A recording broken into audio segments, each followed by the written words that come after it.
तारों में कौन सा तारा ध्रुव तारा है कोई खगोल शास्त्री ही पहचान सकता है, लेकिन शादी के मंडप में सब स्वीकार करते हैं कि मैंने ध्रुव को देख लिया।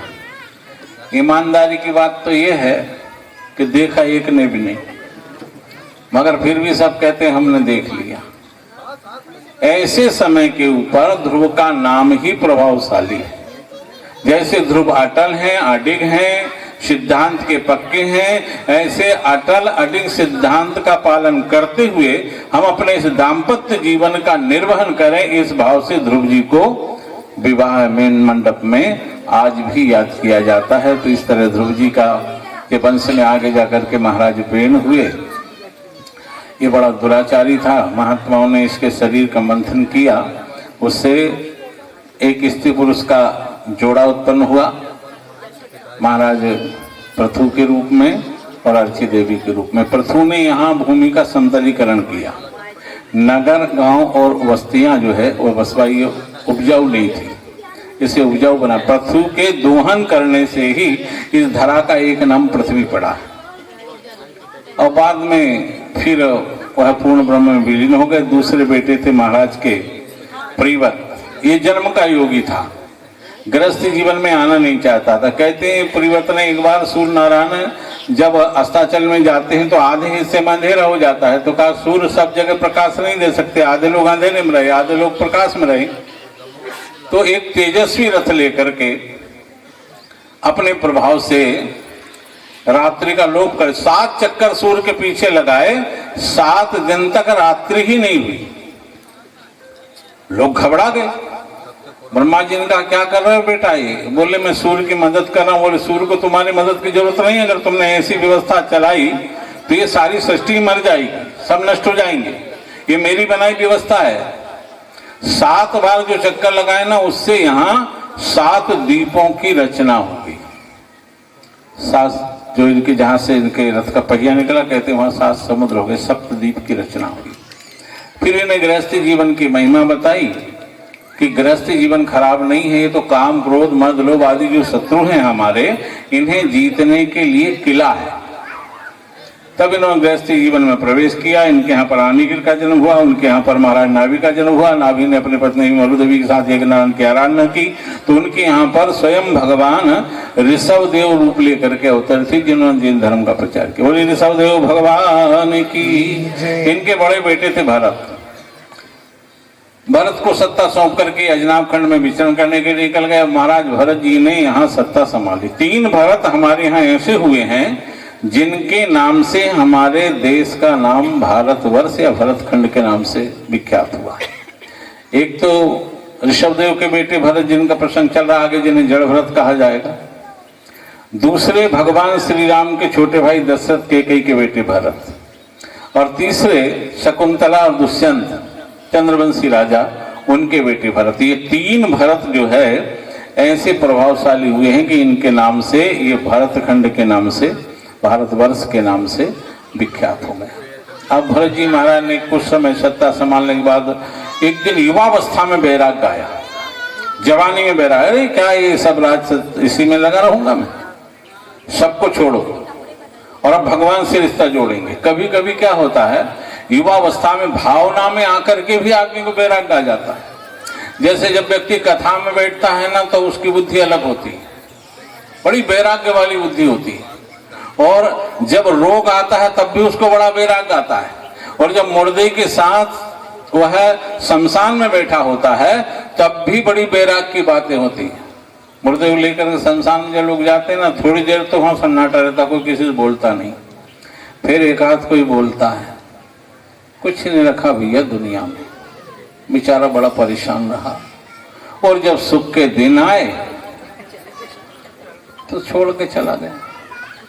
कुछ नहीं है, भज लो सुराम, बस वो ही है सब कुछ। ऐसा लगता है कि अब यहां से जाने के बाद ये बस भजन ही करने वाला है। लेकिन कितनी देर का ये वैराग्य है, ये शमशान वैराग्य है, ये उतनी देर का है जितनी देर मुर्दे के साथ में है। और जो पंच लकड़ी दी, कोई आगे जाता हो तो पीछे वाला आवाज दे, ओ भैया तेरे से जाते मेरे को जल्दी, में दुकान बंद करके आया। अब मैं तो आ ही नहीं रहा था, पर मैंने सोचा बेचारा अपने वाला था, आखिरी वो है उसका तो आ गया, फिर वही बात। ऐसे कथा में भी जब बैठता है ना व्यक्ति, तब भी उसकी बुद्धि बड़ी अच्छी होती है। कई लोग तो चलते रहते ना उनके इशारे। एक बात है, बड़े मुद्दे की बात की पंडित जी ने, समझने को कितनी देर ये मुद्दा रहता है, ये पान ढालता है। जो इससे बाहर हुए वही छल, वही कपट, वही छिपा, वही दुराव, सब वैसा का वैसे। इस ये कथा के उस स्थान का बैराग। अच्छा, रोग आने पर भी आदमी की बुद्धि बड़ी अच्छी है। अगर वो बीमार पड़ जाए ना, फिर कोई मिलने जुलने वाले आए, उनको देखो तुम, आओ भैया बड़े परेशान होकर के आए, तबीयत ठीक है आपकी? हाँ, आप तो ठीक ही है, जो भगवान की मर्जी। अरे है कोई घर में, पानी तो पिलाओ। और मान लो घर वाले कोई नहीं सुने, धीरे धीरे बोलता बीमार है, मैं बीमार क्या पड़ गया, मगर कोई पानी नहीं पिला सकता, चार भले आदमी आ जाए। तो ऐसा लगता है कि जब ये स्वस्थ रहे होंगे तो ट्रे लेके की खड़े रहते होंगे, कोई आया और मैंने पानी पिलाया। पर ये कब तक का बैराग है? उसे लगता है क्या पता अब बिस्तर से उठ पाऊं या ना उठ पाऊं। तो कभी कभी युवावस्था में भी व्यक्ति को बैराग आ जाता। भरत जी महाराज को युवावस्था में बैराग आया, साथ छोड़ करके गंडकी नदी के किनारे चले गए, वहां साधना करने लगे। थोड़े दिन तो साधना बड़ी अच्छी चली, और एक दिन एक ऐसा दृश्य आया, ये सूर्य नारायण को अर्घ दे रहे थे। सह सूर्य सहस्रांश सोते जो रासो जगतपते अनुकंपय माम भक्त्या ग्रहणार्घ्यम नमोस्तुते। ऐसे अंजलि भर भर के कमर इतने जल में खड़े और दे रहे अंजलि। इतने में एक प्यासी हरणी जो गर्भवती थी, वो जिधर से नदी बह के आ रही थी उस तरफ पानी पी रही थी, उसको भी देख रहे थे। एक सिंह ने बड़े जोर का सिंहनाद किया, तो उस हरणी ने भय से छलांग लगाई। सकड़ी नदी थी, वो पार कर गई, लेकिन गर्भ का बालक जो था वो नदी की धार में गिरा और भरत जी महाराज की अंजलि में आ गया। अब भरत जी ने देखा वो तो जिंदा है, और माँ को जाके देखा वो मर गई है। अब भरत जी महाराज ने कहा कि देखो, अगर ये भी संयोग है, अगर आज मैं यहाँ नहीं होता तो ये मर जाता, मैंने इसको बचाया, और अब मैं नहीं पालूंगा तो इसकी माँ तो मर गई है, ये फिर भी मर जाएगा। माने पालने वाला भी मैं हूँ और बचाने वाला भी मैं हूँ। देखो, भरत जी महाराज ने हिरण्यशावक को बचाया, ये कर्तव्य का पालन किया, लेकिन ये जो मान लिया कि मैं ही बचाने वाला हूँ और मैं ही जो है इसे पालने वाला हूँ, ये उनसे भूल हो गई। ये मैं जब बैठ जाता है ना हमारे अंदर, तो सारे जो बखेड़े दुनिया में है ये मैं के कारण होते हैं। अगर ये मैं मर जाए ना, अब देखो, पत्नी को छोड़ दिया, पुत्रों को छोड़ दिया, राज सत्ता का सुख छोड़ दिया, सब कुछ छोड़ करके यहाँ आ गए, लेकिन जिस मैं को छोड़ना था वो मैं नहीं छूटा। ये मैं ही तो है आदमी को, मैं डरने वाला नहीं, मैं पीछे हटने वाला नहीं, तो दिन भर परेशान रहता है इसमें। ये मैं मर जाए ना, यही तो है मैं और मोर तोड़ते माया, यही चक्कर है। अब भरत जी महाराज उस हिरण्यशावक को घर ले आए, अपने आश्रम में कुटीम ले आए। अब सोचा कि चलो मैं भी अकेला रहता हूँ, थोड़ा मेरा भी इससे मन बहल जाएगा। अब कोई इनसे पूछे कि तुम मन बहलाने आए हो कि मन को भगवान में लगाने आए हो? भटक गए। तो आए तो थे भगवान से जुड़ने के लिए, तो भगवान से तो नहीं जुड़े, वह तो जुड़ गए हिरण से। अब माने कहीं ना कहीं अभी बच्चों को पालने की इच्छा मन के अंदर थी, और जो अंदर था वह बाहर ये हिरण के बहाने से निकल गया। भाई, जो हमारे अंदर होता है ना, वो किसी बहाने से निकल जाता है।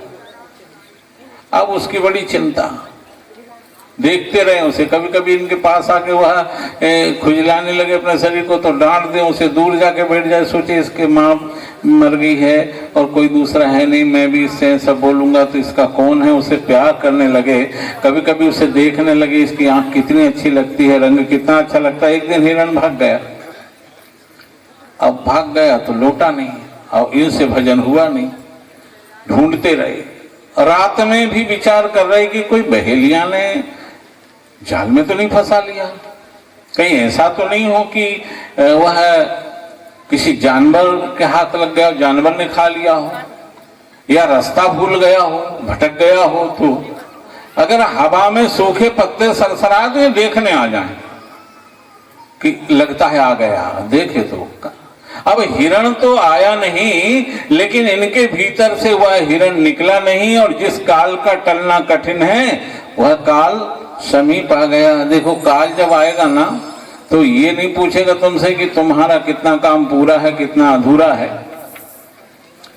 वो तो तुम्हारा पूरा हो चाहे अधूरा हो, जब जाना है ले जाना उसे तो ले जाएगा। अब काल समीप, अंतिम घड़ी, और अंतिम घड़ी में भी इन्हें वही हिरण याद आ रहा है। उसकी आंखें अच्छी थी, उसका रंग अच्छा था, उसके सींग अच्छे थे, वो उछलता अच्छा था, वो बैठता अच्छा था, और इस तरह हिरण को याद करते करते शरीर छूट गया। अंत मति सुगति, आखिर में जैसी बुद्धि होती है यही गति प्राप्त होती है। बस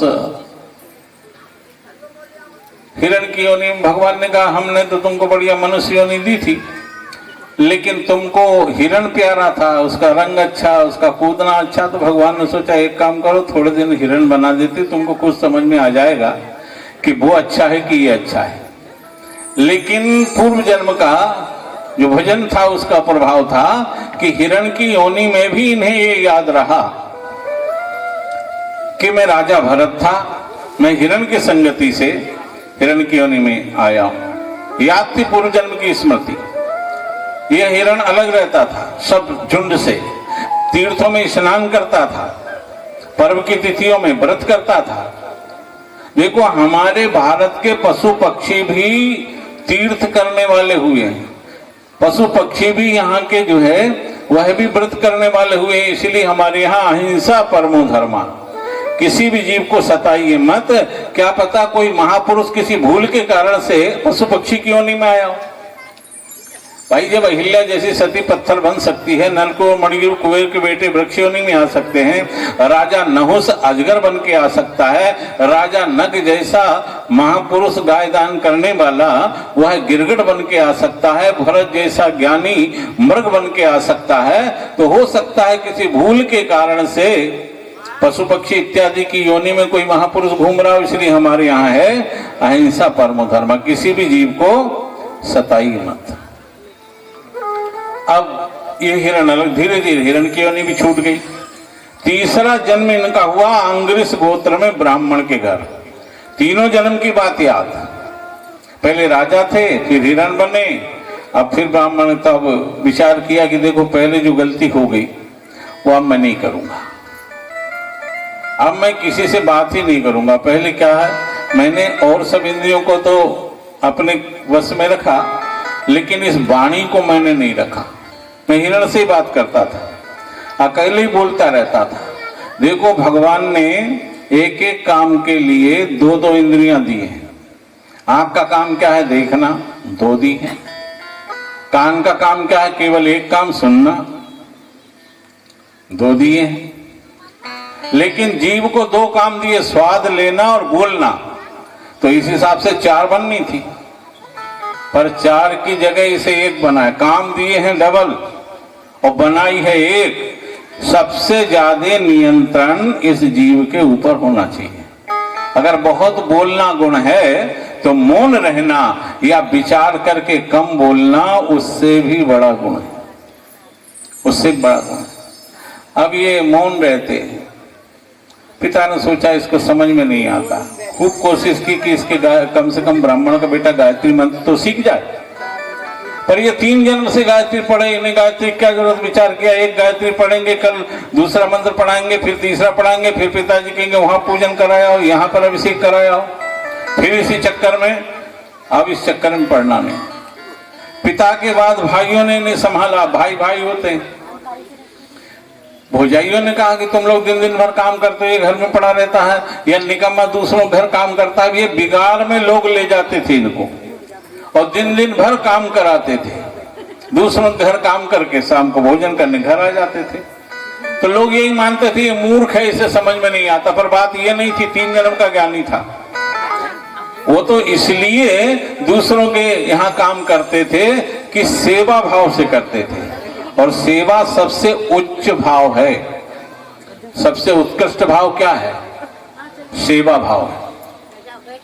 लेकिन अब आजकल तो कई बहुएं ही ऐसा कहने लगी कि हम ये सास ससुर की गुलामी कब तक करें। देखो, गुलामी सबसे निकृष्ट भाव है और सेवा सबसे उत्कृष्ट भाव है, सबसे ऊंचा भाव। सेवा कमा, ये सेवा के ही से लिए जाते थे, पर लोग ऐसे मानते थे कि ये तो बिगाड़ करने में माहिर है, बिगाड़ करवाओ इससे। और सेवा क्यों करते थे? क्योंकि शरीर की वास्तव में जो शुद्धि है वो स्नान से ही नहीं है, तो ऊपर का मेल धुलता है केवल, लेकिन वास्तविक शुद्धि जो है तन की क्या है? तन पवित्र सेवा किए और धन पवित्र किए दान। धन की शुद्धि काय में? अच्छे कार्य में खर्च करने में। और मन पवित्र हरि भजन से होत त्रिविध कल्याण, ये इनके मन में बैठी हुई बात थी। भाई उनका घर का काम कराओ, भाई उन्हें घर के काम के लिए भेजा, क्यारी बनाओ, तो वहां क्यारी का, उनको तो अपने जीवन क्यारी सब बिगाड़ दिया। खेत हल चलाओ तो दूसरे खेत में चला आए, पक्षी भगाओ तो हर पक्षी में भगवान देखें। तोते का रूप रख के नारायण आए, चिड़िया का रूप रख के नारायण आए, 2-4 दिन फसल भी चौपट करा दी, भाइयों ने धक्के मार के निकाल दिया, काम का नहीं। विचार किया, बहुत अच्छा हुआ। इस बार मैंने घर नहीं छोड़ा, घर वालों ने मुझे छोड़ा। उस बार मैं घर छोड़ के गया था तो हिरण के चक्कर में फंस गया। लेकिन अब कोई चिंता की बात नहीं, अब चले तो चले जा रहे। सबने सोचा घर वालों ने जाएगा कहाँ, कौन खिलाएगा इस निकम्मे को, तो वापस आ ही जाएगा। अच्छा, घर वाले देते क्या थे? काम कराने के बदले में बासा कूसा जो था बचा हुआ, नीचे की खुरचन जो पेंजी की होती है ना, वो देते थे। अब भरत जी महाराज उसको बड़े प्रेम से खा लेते थे। तो वो ये मानते थे कि इन्होंने स्वाद का मतलब ही नहीं समझा क्या है। बात ऐसी नहीं है कि वो स्वाद नहीं जानते, स्वाद तो जानते थे महाराज भरत, लेकिन वो ये जानते थे कि मैंने राजा भरत के रूप में राशि भोजन किया है और राशि भोजन करने से मन विचलित होता है। मैं भजन नहीं कर पाया, जंगल में जाकर के भी हिरण से जुड़ा। इसलिए हमारे ऋषि मुनियों ने कहा है सात्विक आहार लीजिए, भजन अगर करना है, अगर भजन में रस लेना है तो नीरस भोजन करिए। भोजन में रस लोगे तो फिर भजन का रस बिगड़ जाएगा। भाई भोजन में अगर अच्छी सब्जी बन जाए तो 4 रोटी खाने वाले 6 खा लेता है और तारीफ भी करता है कि वैसे तो 4 ही खाता हूं मैं, लेकिन आज मेरे मन पसंद थी सब्जी इसलिए मैंने तो 6।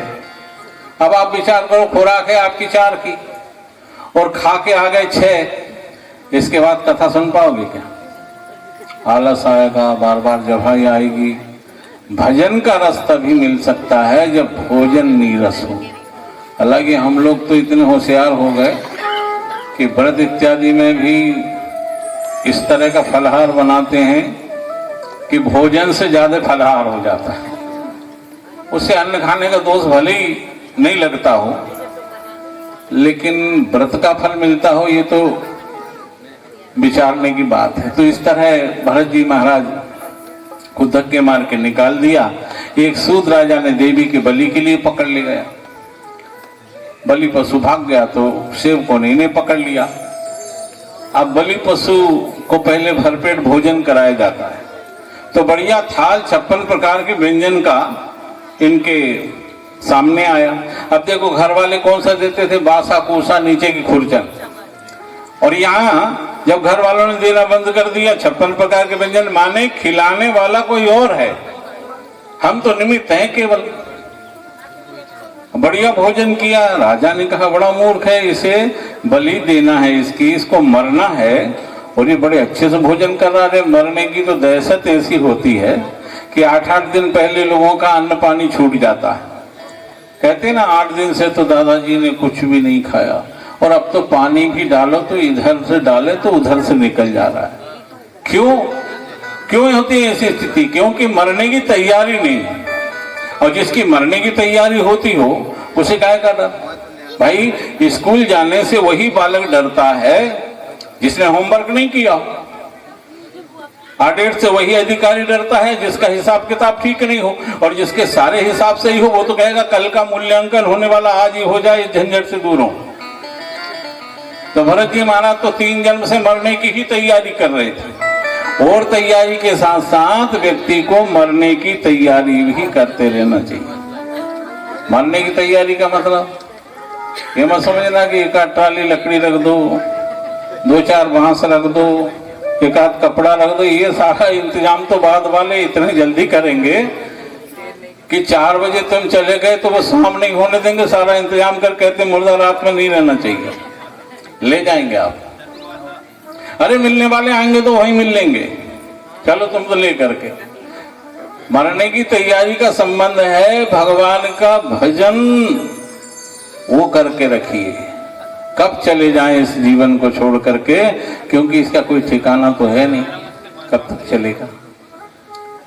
तो भरत जी महाराज तो 3 जन्म से ये तैयारी में थे, बढ़िया भोजन किया, और जैसे ही तलवार तानी गई तो भद्रकाली मूर्ति से बाहर आ गई और तलवार छीन ली, और जो तलवार चलाने वाला था, बलि करने वाला था, उसकी ही बलि कर दी। तेरे जैसे दुष्ट लोगों के लिए मैंने महाकाली रूप लिया है, ऐसे भक्त को, ऐसे वैष्णव को मारना चाहता है तू। दर्शन भी हो गए, भोजन भी हो गया, आगे चले रघुगण की पालकी आ रही थी। ये आ रहे थे कपिल मुनि के आश्रम पे, कपिल जी के आश्रम पे जा रहे थे ज्ञान प्राप्त करने के लिए। एक कहार बीमार हो गया, 4 लोग पालकी में लगे थे, बीमार हो गया तो राजा ने कहा कि जो मिल जाए उसको ले आओ, क्योंकि सत्ता अपनी। देखो जहां सत्ता होती है ना कहीं आदमी सत्ता का दुरुपयोग कर ही लेता है। पकड़ के ले आए और कहा कि उठाओ पालकी। हजारों बार जो पालकी में बैठा था, आज उसे अपने कंधे के ऊपर पालकी चढ़ाई। प्रारब्ध है ये, बगैर भोगे नष्ट नहीं होता। बड़े बड़े महापुरुषों को भी प्रारब्ध भोग भोगना पड़ा है। बड़े बड़े महापुरुष भी जो है प्रारब्ध भोग से बच नहीं पाए, उन्हें प्रारब्ध भोगना पड़ा है।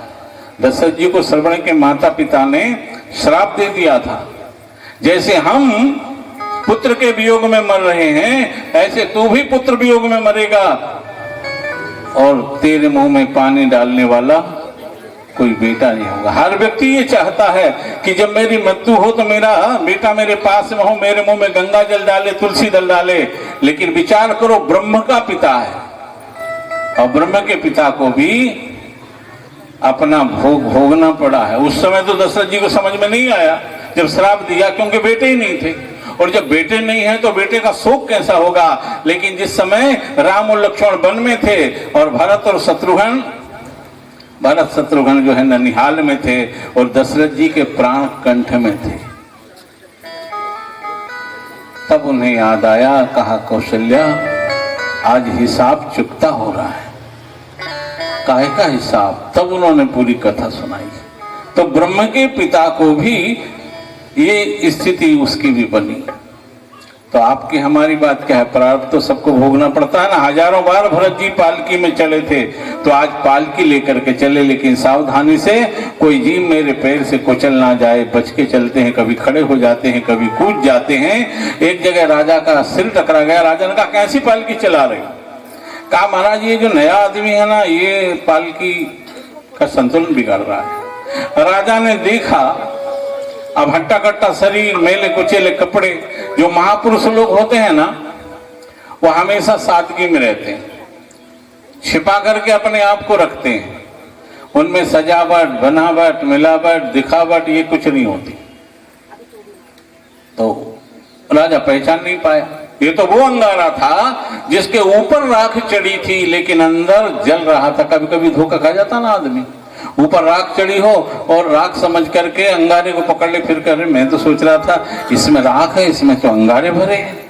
ये वही अंगारा था। राजा ने कहा अरे भाई तू तो बड़ा कमजोर है, थका हुआ भी है, अकेली पालकी ढो रहा है।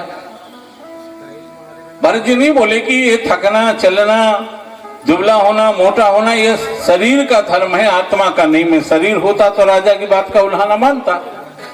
कुछ नहीं बोले तो राजा ने फिर जोश में कहा अरे मैं तेरे से ही कह रहा हूं, मैं तेरा पागलपन ठीक कर दूंगा। शायद तू मुझे जानता नहीं है, कभी तेरे कान में मेरा नाम पड़ा होगा। मैं सौवीर देश का स्वामी हूं। सोवीर देश का मालिक हूं, सोवीर देश का स्वामी हूं। जब बार बार कहा सोवीर देश का स्वामी, सोवीर देश का स्वामी, तो विचार किया आज तो मौन तोड़ना पड़ेगा।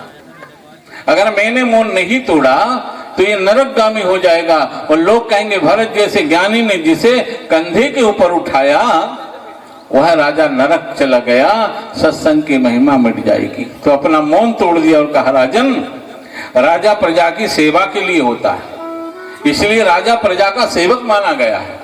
प्रजा राजा की सेवा करती है, इसलिए प्रजा भी सेवक है, राजा भी सेवक है। स्वामी तो कोई तीसरा ही है, माने भगवान के सिवाय स्वामित्व का अधिकार और किसी को कहाने का नहीं है। और इसके बाद भी अगर तुम्हें अपने स्वामित्व का अभिमान है तो बोलिए मैं आपकी क्या सेवा करूं। जैसे ही कहा ना, राजा कांपने लगा कि कोई महापुरुष है, चरणों में गिर गया। महाराज मैं आपको पहचान नहीं पाया, आप कौन है, अपना परिचय दीजिए। भरत जी ने कहा जो तू है वही मैं हूं, जो मैं हूं वही तू है। नहीं समझ में आई बात। महाराज मैं आपका परिचय पूछ रहा हूं। बोली यही परिचय तो है मेरा। और परिचय कौन सा था उनका? एक ब्रह्म द्वितीयो नास्ति। संसार में ब्रह्म तो एक ही है ना। आप 1000 घड़े पानी के भर के रख देंगे और उनमें झांक करके देखेंगे तो हर घड़े में आपको एक सूर्य अलग नजर आएगा। घड़े 1000 हैं तो 1000 सूर्य जो है नजर आएंगे, पर 1000 सूर्य है थोड़ी, सूर्य तो एक ही है। और उसी एक सूर्य का प्रतिबिंब सारे घड़ों के अंदर है। ऐसे ही वह ईश्वर एक ही है और उसी का प्रतिबिंब आपके हमारे सबके अंदर समाया हुआ है। इसलिए कहा एक ब्रह्म द्वितीयो नास्ति। तू जो पता पूछ रहा है वो पता सही पता नहीं है, वो तेरा पता नहीं है। जो मुझसे जानना चाहता है वो मेरा पता नहीं। और जब आदमी को असली पता पर नहीं मालूम होता तब तक उसके जीवन में छल है, कपट है, छिपाव है, दुराव है, ये चलते रहते हैं। असली पता मालूम होता तो जिस मंथरा ने राम जी को अपनी गोद में खिलाया, क्या कभी मंथरा ने गोद में नहीं लिया होगा राम जी को? लेकिन उन्हीं राम के साथ में वह षड्यंत्र करती है क्योंकि असली पता मालूम नहीं है। ये हम जो पता देते हैं पता असली थोड़ी है। महाराज ये हमारा घर है, 5 मंजिल बनाया हमने इसको, और जैसे ही मरता है ना तो लोग आग कहते हैं भैया मुर्दा घर में नहीं रखना चाहिए, कोई बीमार हो जाएगा घर वाला। अरे उसने घर बनाया, तुम होते कौन हो निकालने वाले उसको? उसका घर है, रहने दो जब तक वो रहे। लेकिन नहीं, अब उसका घर नहीं है क्योंकि नकली पता था ही। दूसरा घर बना उसका, कौन सा? वो 2 बांस वाला, उसको घर कहते हैं। घर तैयार कर लो, वो घर ले जाकर के शमशान में फेंक दिया। तीसरा घर बनता है वहां जाकर के, जिसको चिता कहते हैं, वो उसको भी घर ही कहा जाता है। घर तैयार कर लो। है कोई सुविधा उसके अंदर? नीचे लकड़ी, बीच में मुर्दा, ऊपर लकड़ी। लड़के से कहा जाता है एक परिक्रमा दे और आग लगा दे, और आधा जले कहने लगे इसके खोपड़े फोड़, तब इसकी कपाल क्रिया होगी, तब ये जो मोक्ष को प्राप्त करेगा, नहीं तो भटकेगा। ये पता, ये असली पता है। भरत जी ने जब ये बात कही तो राजा घबरा गया और घबरा करके कहा कि देखिए महाराज, मैं क्षमा चाहता हूं, मैंने आपको बहुत ताने मारे, मैंने आपको दुबला कहा, कमजोर कहा, थका हुआ कहा। कहा कि तूने मुझसे कहां कहा? तूने तो जो कहा ना वो मेरे शरीर से कहा। मैं शरीर थोड़ी हूं, ये शरीर आत्मा का कपड़ा है। जैसे कपड़े जब पुराने हो जाते हैं ना तो उस समय हम उनको उतार देते हैं, नए पहन लेते हैं। ऐसे जब ये शरीर जीर्ण शीर्ण हो जाता है तो जीवात्मा इसे छोड़ करके नए में प्रविष्ट हो जाता है। इसलिए कहा वासा से जीर्णानि यथा विहाय नवानि गृह्णाति नरोपराणि। पुराने कपड़े को उतार करके मनुष्य नए जो है पहन लेता है।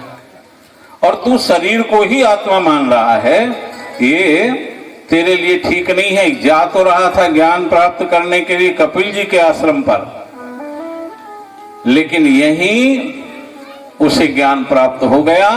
आया तो था पालकी में, लेकिन जा रहा है पैदल, पालकी में नहीं है। क्यों? काम, क्रोध, मद, लोभ, ये चार कहार पालकी में हैं और इस पालकी में ये जीव ही रहुगण है, हम ही रहुगण हैं। अहंकार के कारण से ऐसा लगता है। काम क्रोध मद लोभ ये चारों दिशाओं में खींच रहे हैं अपनी अपनी दिशा में। अब बितलाई बैठने वाले की हालत क्या होगी इनके बल पे चलने पर? अरे किसी ऐसी गाड़ी हो जिसमें चार तरफ आप घोड़े जोत दें, एक पूर्व में हो, एक पश्चिम में हो, एक का मुंह उत्तर में हो, एक का दक्षिण में हो, तो बैठने वाला किधर जाएगा? ये काम क्रोध और मद लोभ जब तक अज्ञान है तब तक ये खींचते हैं अपनी अपनी दिशा में। यही चार हैं और इन चार का ही खेल सारे संसार में चल रहा है। और इनके लिए आदमी कितना परेशान है। भैया मकान अच्छा कर लो, चार आदमी आएंगे तो क्या कहेंगे? चार आदमी के साथ बैठना अच्छा लगता है, चार आदमी के साथ चलना अच्छा लगता है, चार के लिए भोजन की व्यवस्था करो और आखिरी में यही चार उसे ले जा करके शमशान में पटक करके आ जाते हैं। सारा खेल जो है ये चार का ही होता है। और इसलिए चांदनी होती तो है 15 दिन के लिए, लेकिन वास्तव में पूर्ण प्रकाश उसका जो माना गया है, जिसमें कुछ चांदनी का आनंद हो, वो केवल 4 दिन का ही होता है। इसलिए लोग कहते भी है ना 4 दिन की चांदनी।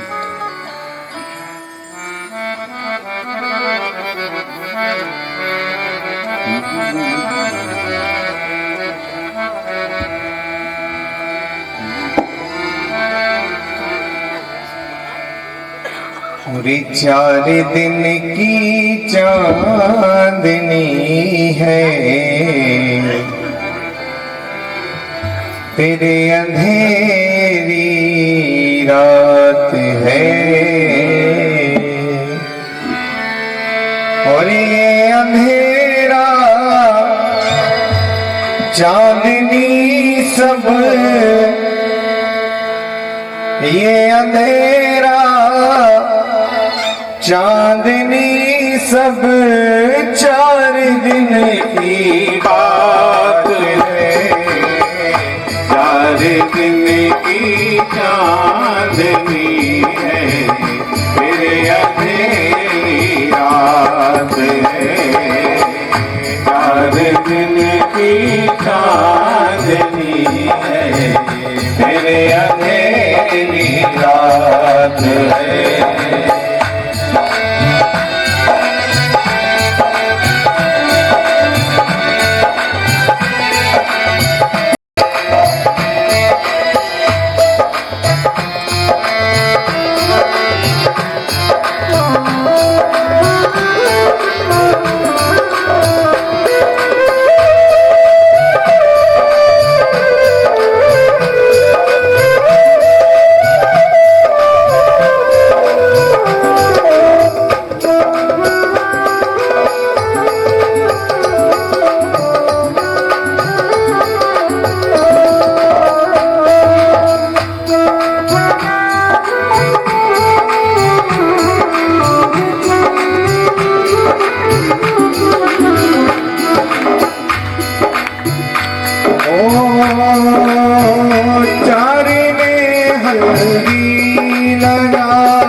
चार मिल निर्माण करते, चार मिल कर तोड़ते, चार की सबकी जताई, चार का उत्पाद है। चार दिन की चांदनी है, ये अंधेरी रात है। ये अंधेरा चांदनी सब अंधेरा, चांदनी सब वो चार दिन की बात है। चार दिन की चांदनी, ये अंधेरी रात है। चार दिन की चांदनी, ये अंधेरी रात है।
तो चांद के ही चक्कर में संसार के लोग गए थे।